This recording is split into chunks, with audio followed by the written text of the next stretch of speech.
The vast majority of the people who have contacted me have told me that it was their mother who sexually abused them. Now, I wouldn't like to say that that's what's happening necessarily with child sexual abuse everywhere by women.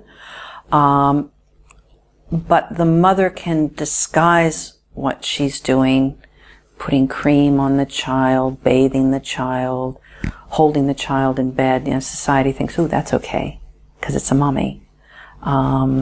Maybe it's a bit suspect because it's a dad, which I think is very sad, but that's how it goes. Women who sexually abuse kids, if you look in the media, have affairs with them. They seduce them. The victims, if they're boys, are always described as older than their age. They look bigger. The woman who ran off, I've forgotten her name, she ran off about 2 years ago to Florida with a 14-year-old boy. She was his teacher, I think she was 30-something. This was described as an affair. And my comment was, if that had been a 31-year-old man who'd run off with a 13 or 14-year-old girl, would we have described it as an affair? No, I don't think so. We excuse women. We don't want to believe it.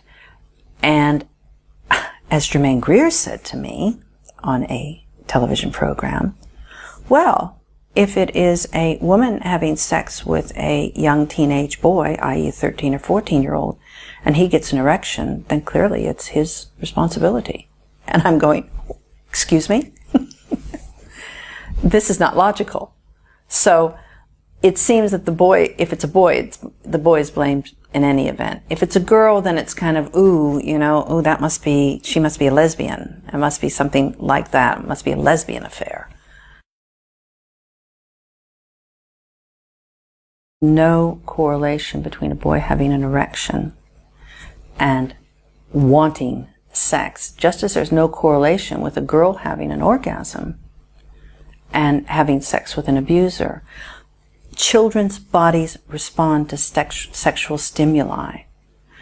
Their minds, their development, their beings are not ready for it. What people do forget is that sexual abuse can feel good if it's not violent and nasty. I mean, you see my kids, when they were tiny, when they were like 7, 8, 9 months old, you go in and you find them with their hands inside their nappies asleep at night. The same with girls. So there's a sexuality that children have. But when that is hothoused, when it's forced, when the development is at the behest of the abuser and not at the natural developmental level of the child, then that's abuse.